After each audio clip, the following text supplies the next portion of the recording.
BJP सदस्यता अभियान में सीएम ने विपक्ष को आड़े हाथ लिया और कहा कि पहले देश और फिर हम हैं। और उन्होंने कहा कि मजहब, संप्रदाय, क्षेत्र, भाषा कब और जब देश हमारा सुरक्षित है। उन्होंने आगे कहा कि कोई जाति, कोई वर्ग, कोई धर्म, कोई वर्ग या भाषा देश से बड़ी नहीं हो सकती है। हम सभी को मिलकर राष्ट्र की एकता और अखंडता के लिए सामने आना चाहिए, चुनौतियों को दूर करना चाहिए। और आगे सीएम योगी आदित्यनाथ ने कहा कि सामाजिक ताने बाने को नष्ट करने वाले आज फिर मुखौटा पहनकर देश को गुमराह कर रहे हैं। जो लोग सामाजिक न्याय के लिए समर्पित महापुरुषों का अपमान करते हैं, वे वोट के लिए उनकी आरती उतार रहे हैं। ये समाजवादी पार्टी और कांग्रेस के लोग हैं जिन्होंने वर्षों तक देश पर राज किया है। कांग्रेस हो या समाजवादी पार्टी, जब भी उन्हें मौका मिला उन्होंने देश की कीमत पर राजनीति की है। यही फर्क है, देश की कीमत पर राजनीति करते हैं और हम देश के लिए राजनीति करते हैं। युवा मोर्चा के कार्यकर्ताओं को संबोधित करते हुए सीएम योगी आदित्यनाथ ने कहा कि जब भी कांग्रेस और समाजवादी पार्टी को मौका मिलता है, इन्होंने देश की कीमत पर राजनीति की है। उनके राजनीति सर्वोपरि है उनके लिए, लेकिन हमारे लिए देश सर्वोपरि है। हमने जाति, क्षेत्र, भाषा के नाम पर किसी को भी विभाजित नहीं किया है। प्रधानमंत्री मोदी ने देश को एक ही मंत्र, सबका साथ, सबका विकास, सबका विश्वास कहा है और इसी मूल मंत्र को लेकर हम आगे बढ़ रहे हैं। सुनिए मुख्यमंत्री योगी आदित्यनाथ ने क्या कुछ कहा, फिर इसके बाद चर्चा की शुरुआत करेंगे। कोई जाति, कोई मत, कोई मजहब, कोई क्षेत्र, कोई भाषा देश से बढ़कर के नहीं हो सकती है। पहले देश है, फिर हम हैं। तो हमारा मत, मजहब, संप्रदाय, क्षेत्र, भाषा तब है। देश सुरक्षित है तो सब सुरक्षित है, और देश ही सुरक्षित नहीं है तो फिर कोई सुरक्षित कैसे हो सकता है। और इसलिए देश के लिए पूर्ण समर्पण, राष्ट्रीय एकता, अखंडता के सामने आने वाली चुनौती के लिए हम सबको मिलकर के सामूहिक रूप से प्रयास करना होगा। जो लोग सामाजिक न्याय के लिए समर्पित महापुरुषों को अपमानित करते थे, आज वोट के लिए वे उनकी आरती उतारते हुए दिखाई दे रहे हैं। ये नजारे तो देखो इन लोगों के। आखिर यही समाजवादी पार्टी है, कौन नहीं जानता इनके चेहरे को। आखिर यही कांग्रेस है जिसने देश के अंदर सर्वाधिक समय तक शासन किया, और इनके कारनामों से कौन नहीं जानता है। बाबा साहब भीमराव अंबेडकर का सर्वाधिक अपमान इन्होंने किया। कांग्रेस हो या समाजवादी पार्टी, ये तथाकथित धर्मनिरपेक्ष दलों को जब भी इनको मौका मिला, इन्होंने देश की कीमत पर राजनीति की है। यही अंतर है, ये देश की कीमत पर राजनीति करते हैं, हम लोग देश के लिए राजनीति करते हैं।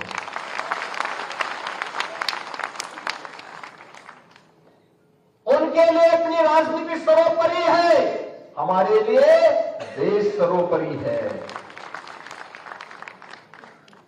उन्होंने सामाजिक ताने बाने को छिन्न भिन्न किया, हमने सामाजिक एकता के लिए पूर्ण समर्पण भाव के साथ कार्य किया। हमने जाति के नाम पर, क्षेत्र और भाषा के नाम पर किसी को नहीं विभाजित किया। सबका साथ, सबका विकास, सबका साथ और सबका विकास का यह मंत्र भारत के वैदिक मंत्र का ही एक वर्तमान रूप है, जिसमें भारतीय ऋषि कहता है, सर्वे भवन्तु सुखिनः, सर्वे सन्तु निरामया। इनसाइड स्टोरी में सीएम योगी आदित्यनाथ के इस बयान को लेकर चर्चा करेंगे। हमारे साथ एक खास पैनल जुड़ेगा, लेकिन उससे पहले देखिए इंडिया न्यूज की यह रिपोर्ट। मुख्यमंत्री योगी आदित्यनाथ आज एक दिवसीय दौरे पर बनारस आए थे और बनारस में हालांकि उनका अल्प कार्यक्रम था। लगभग 2.5 घंटे के प्रवास के दौरान वो भारतीय जनता युवा मोर्चा की कार्यशाला को संबोधित करने के लिए दीनदयाल हस्तकला संकुल पहुंचे थे। वहां उन्होंने समाजवादी पार्टी और कांग्रेस को लेकर जमकर प्रहार किया। उन्होंने कहा कि ये पार्टियां सत्ता पाने के लिए राजनीति करती है, जबकि हमारी जो राजनीति होती है वो देश के लिए राजनीति होती है। उन्होंने ये भी आरोप लगाया, तंज कसा कि सामाजिक ताने बाने को छिन भिन करने वाले लोग आज जिन महापुरुषों के गुणगान कर रहे हैं सत्ता पाने खातिर, वोट पाने की खातिर, उन्हीं महापुरुषों का ये लोग अपमान करते थे। उन्होंने तंज कसते हुए कहा कि बाबा साहब भीमराव अम्बेडकर रहे हों या सरदार वल्लभ भाई पटेल रहे हों, उनको भारत रत्न ना मिले, इसके लिए एड़ी चोटी का पसीना लगाने वाले लोग आज वोट की खातिर, सत्ता पाने की खातिर उनका गुणगान कर रहे हैं। उन्होंने ये भी कहा कि जिस तरीके से पिछले 7 वर्षों में प्रदेश की जो दिशा बदली है, जिस तरीके से युवाओं में एक आत्मविश्वास जगा है, वो कहीं ना कहीं इस तरीके का उनका जो बयान है उसके दूरगामी परिणाम बिल्कुल दिखेंगे। इंडिया न्यूज़ के लिए बनारस से पंकज चतुर्वेदी।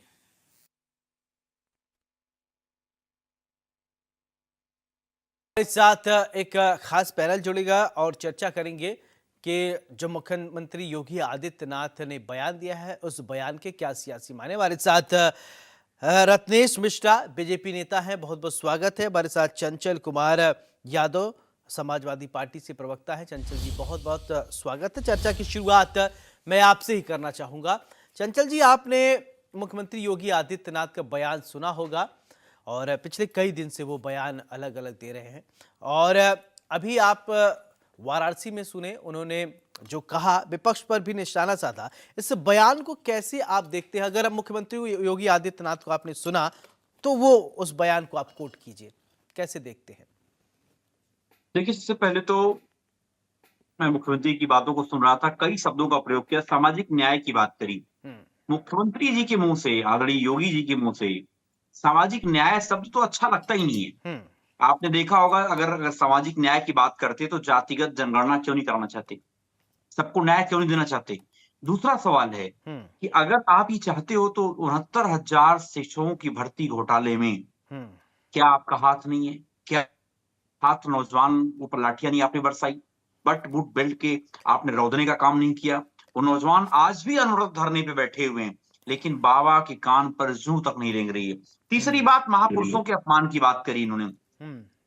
आप मुझे बताओ, अभी कुछ दिन पहले की बात है, बताओ जो मूर्ति आदरणीय प्रधानमंत्री जी ने लगाई थी वो 1 साल भी नहीं चल पाई और शिवाजी की मूर्ति ढह गई और प्रधानमंत्री जी को माफी मांगनी पड़ रही है। कितनी शर्म की बात है, बताओ आप। वो भ्रष्टाचारियों के ऊपर लगाम लगाने के बजाय, उनको दंडित करने के बजाय, हमारे प्रधानमंत्री जी अपने ठेकेदारों को, अपने जो ठेकेदार पट्टा प्रणाली वाली कंपनियां इनकी हैं, जो मित्र कंपनियां हैं, उनको बचाने के लिए माफी मांगने से काम चला लेते हैं। दूसरी बात, अब जो खुद बीजेपी के लोग या हमारे मुख्यमंत्री जी ने कहा ना कि हम महापुरुषों का अपमान की बात कर रहे थे, आदरणीय प्रधानमंत्री जी ने खुद सरदार वल्लभ भाई पटेल जी के नाम से जो स्टेडियम था खुद अपने नाम से रख लिया। ये तो इनका सम्मान है, ये सम्मान ऐसे करते हैं बीजेपी के लोग। कुछ सोचने वाली बात है। रत्नेश भाई बड़े जागरूक व्यक्ति हैं, ये भी अंदर से जानते हैं सारी बातें, लेकिन अब इनकी मजबूरी है कि बीजेपी प्रांजल तिवारी जी भी जुड़ गए। बहुत बहुत स्वागत है तिवारी जी आपका। ठीक है, अपनी बात कंप्लीट कीजिए चंचल जी। जी देखिए, और ये भारतीय जनता पार्टी के लोग धर्म को धर्म से, जाति को जाति से लड़ाने का काम करते हैं, डिवाइड एंड रूल, बांटो और राज करो की नीति पर काम करते हैं। अगर इनका इतिहास देखा जाए, महापुरुषों की बात कर रहे थे, एक भी इनके जो है भारतीय जनता पार्टी आरएसएस से जुड़ा हुआ व्यक्ति, जो एक भी व्यक्ति का नाम यह नहीं बता पाएंगे जिन्होंने हिंदुस्तान की आजादी के लिए अपनी कोई कुर्बानियां दी हो। किसी ने अपने, अभी किसी एक व्यक्ति का मैं बयान देख रहा था, मुझे बड़ा अच्छा लगा। उन्होंने कहा कि किसी ने अपने नाखून तक भी नहीं जो है मतलब कटवाए होंगे देश की आजादी के लिए। तो ये बहुत सारे ऐसे वाकये हैं। आज मुख्यमंत्री जी को ये मालूम हो गया है कि उत्तर प्रदेश में हमारा सिंहासन हिल चुका है और वो सत्ता जाने वाली है, इसलिए कभी मुसलमान की बात करते हैं, शमशान अजान रमजान की बात करते हैं, कभी अभी आपने देखा होगा 2024 के चुनाव के समय ना जाने क्या क्या बोला करते थे लोग। तो इसलिए बड़े मियां छोटे मियां सुभान अल्लाह वाली कहानी है। चलिए, दोनों इंजन आपस में टकरा रहे हैं, दोनों ठीक है प्रांजल तिवारी जी, मेरा सवाल आपसे, लेकिन उत्तर प्रदेश की जनता ने अभी मन बना लिया योगी आदित्यनाथ का एक, ठीक है आपकी बात आगे। प्रांजल तिवारी जी, सवाल ये कि महापुरुषों का अपमान करती है कांग्रेस, एक बयान ये भी सामने आया था, तो क्यों ऐसा, क्यों मुख्यमंत्री की इस बयान को कैसे आप देखते हैं? क्या वास्तव में जो आरोप लग रहे हैं आप लोग करते हैं क्या ऐसा? आवाज जा रही मेरी? जी जी, आपकी आवाज आ रही है।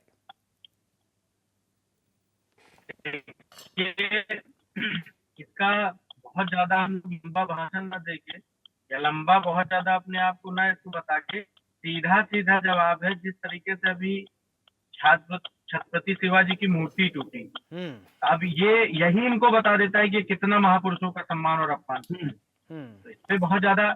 और रही बात कांग्रेस पार्टी की, रही बात की तो महापुरुषों का कितना सम्मान करती है, उनकी कितना उनके दिखाए रास्तों पर चलती है, इसका भारतीय जनता पार्टी को इसको सीखने की जरूरत है। जी। और उपचुनाव और भारतीय जनता पार्टी की बात है, योगी आदित्यनाथ जी की बात है, तो देखिए, भाषण दे देना एक अलग का विषय होता है, कुछ कह देना वो अलग का विषय होता है, लेकिन जमीन पर करना एक अलग का विषय होता है। और अभी तक भारतीय जनता पार्टी के सारे काम भाषण में और मुंह पे ही रहे, जमीन पर इनका कुछ नहीं है।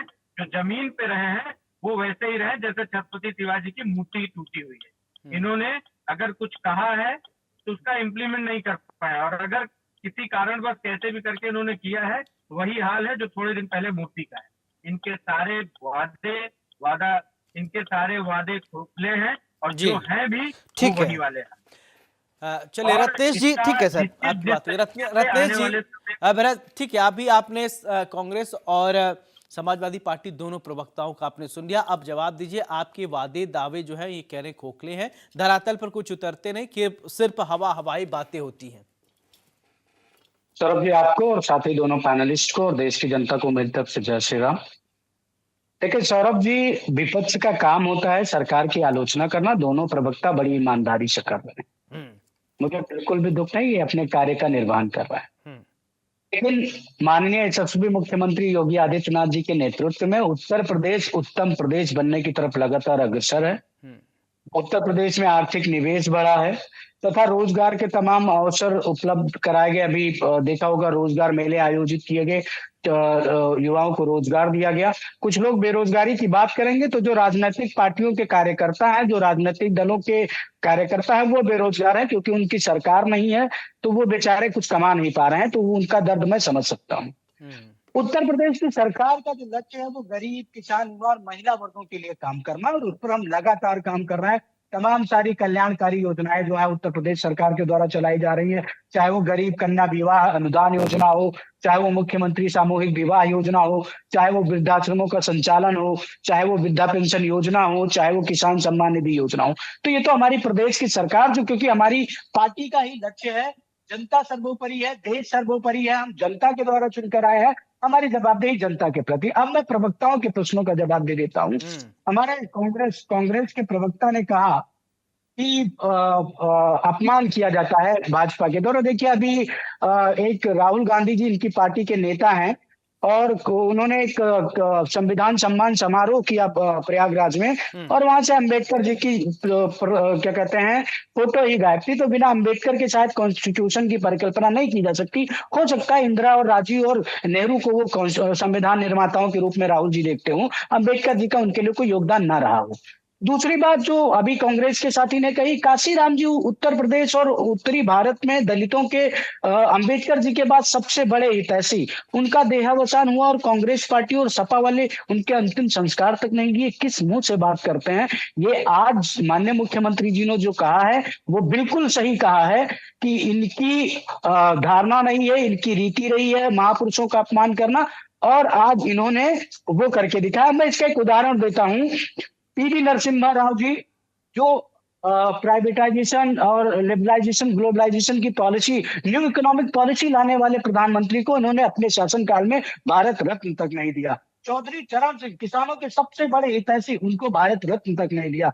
डॉक्टर भीमराव अम्बेडकर, संविधान निर्माता, उनको भारत रत्न तक नहीं दिया। मोरारजी देसाई, जो इंदिरा के तानाशाही तंत्र के खिलाफ लड़े और जीते और सरकार बनाई, उनको किसी भी कांग्रेसी ने कोई सम्मान नहीं दिया, ना तो समाजवादी पार्टी के लोगों ने दिया। अब समाजवादी पार्टी के जो एक मित्र हमारे कह रहे थे, मेरा एक पॉइंट और है, सौरभ जी सुन लीजिएगा। ये सत्ता में क्यों नहीं आते, उसका एक बहुत बड़ा कारण है, इनकी पार्टी की जो आइडियोलॉजी रही है, गुंडई, गाली गलौज, मारपीट रही है। ये किस मुंह से कहेंगे कि इनको सरकार में लाए, सत्ता में लाए, सत्ता में लाए जनता? इनकी सरकार में तो डीएसपी की खुलेआम हत्या हो जाती थी। इनकी सरकार में इनके मंत्री सीएमओ को रात में अपहरण करवा के उठवा के अपने लाके आवास पर बंदी बना के रखते थे। आ रहा हूँ। इनके कार्यकर्ता सौरभ जी पुलिस वालों को इसी हजरतगंज कोतवाली से निकाल कर पीटा था। इसी प्रदेश में तमाम सारे दंगे हुआ करते थे। आज किसी भी व्यक्ति में हैसियत है कि किसी पुलिस वाले को मार दे, कोई मंत्री किसी अधिकारी के ऊपर कोई गलत दबाव बनवा के काम करवा दे, क्योंकि माननीय मुख्यमंत्री जी का केवल एकमात्र लक्ष्य है कि सारे अधिकारियों की जवाबदेहिता जनता के प्रति है, जनता के कल्याण के लिए है, न कि किसी पार्टी के मंत्री, विधायक, सांसद अथवा मुख्यमंत्री के लिए है। हम जनता के लिए आए हैं। चलिए, आप जनता लोग के लिए काम सुशासन करेंगे। की बात कर रहे हैं, ठीक है। चंचल जी, मेरा सवाल आपसे, देखिए अभी रत्नेश जी सुशासन की बात कर रहे हैं, इससे पहले भी अभी आपने एक बयान सुना होगा, कन्नौज टू कानपुर कन्नौज में बयान दिया था लाल टोपी को लेकर, और जिसका आपके नेता अखिलेश यादव ने जवाब भी दिया था, और लाल टोपी में काले कारनामा के आरोप लगा, और एक ये कह रहा है कि 2017 से पहले खूब गुंडाई होती थी। इन आरोपों का भी जवाब दीजिए, खंडन कीजिए। मैं देखिए, मुझे एक चीज मिस हो गई थी। आज आदरणीय मुख्यमंत्री जी उन बलात्कारियों का सम्मान भी करने गए थे वाराणसी केवटो में, जो बलात्कारियों को भी जल्दी बीजेपी छुड़वा करके लेके आई है। और मैं आपको बता दूं, वो अभी आपने वीडियो देखा होगा, केक काट रहे हैं। पता है किस बात के लिए केक काट रहे हैं? प्रधानमंत्री जी के केवटो में, बताइए, बलात्कारियों का सम्मान कराया जाता है। ये वही बलात्कारी हैं जो बीजेपी आईटी सेल के प्रमुख पदों पे बैठे हुए हैं। आप खुद सोचिए, इस उत्तर प्रदेश में आज के समय में हालत यह है, कोई ऐसा जिला नहीं बचा है जो भाजपाइयों के द्वारा जो है बलात्कार के आए दिन केस ना हो रहे हों। अब एक एक जिले उठा के देख लीजिए। और मैं बता दूं, दूसरी बात, जो भी सामूहिक विवाह से लेकर ना जाने क्या क्या योजनाएं बता रहे थे, ऐसी कोई इनकी योजना नहीं है जिसमें भ्रष्टाचार आज चरम पर न हो। आपको याद होगा सामूहिक विवाह योजना में कितने लोगों की शादियां फर्जी और फेक तरीके से हुई। दूसरी बात, आप ये हमको बता रहे थे, महापुरुषों के सम्मान की बात हो रही थी। सोचिए, खुद जिन लोगों ने गांधी को गोलियों से भूनने का काम किया, उनको पूजने वाले लोग आज हमें जो है महापुरुषों के सम्मान की बात क्या दिलाते हैं। अरे कम से कम चुल्लू भर पानी में डूब मरना चाहिए और सोचना चाहिए, अपने गिरेबान में झांकना चाहिए कि कम से कम हम लोग वो लोग हैं जो गोडसे को पूछते हैं। पूछिए, ये पूछते कि नहीं पूछते? जो है बताइए, क्या एक आतंकवादी को पूछते कि नहीं पूछते हैं? गोडसे आतंकवादी था कि नहीं था? लेकिन ये पता है, ये पूजने का काम करते हैं, अंदर अंदर को जपने का काम करते हैं। तो ये इनकी आइडियोलॉजी है, इनकी आइडियोलॉजी इनको मुबारक है। इनकी आइडियोलॉजी है कि देश को तोड़ो, बांटो और राज करो, भाई को भाई से लड़ाओ, धर्म को धर्म से लड़ाओ, जाति को जाति से लड़ाओ। इनका पूरा एजेंडा ही है। चलिए, मैं ठीक आता है हूं लॉ एंड ऑर्डर को लेकर रत्नेश जी, जल्दी जवाब दीजिए। ठीक है। लॉ एंड ऑर्डर को लेकर के बीजेपी ने अगर कहीं कुछ काम किया हो, चाहे वुमेन पावर लाइन हो, चाहे आज गांव जो पुलिस डायल 100 की पुलिस गाड़ियां पहुंचती हैं, बाबा ने केवल एक चलिए, काम हमारे किया, पास नाम बदल समय दिया। नहीं है, हमारे पास ज्यादा समय नहीं है। आप माफी चाहूंगा, माफी के साथ आप सभी को रोकना चाहूंगा। रत्नेश जी, बहुत बहुत शुक्रिया आपका। चंचल जी, बहुत बहुत शुक्रिया। प्रांजल जी, आपका बहुत बहुत शुक्रिया। इसी बीच एक बड़ी जानकारी आ रही है, ब्रेकिंग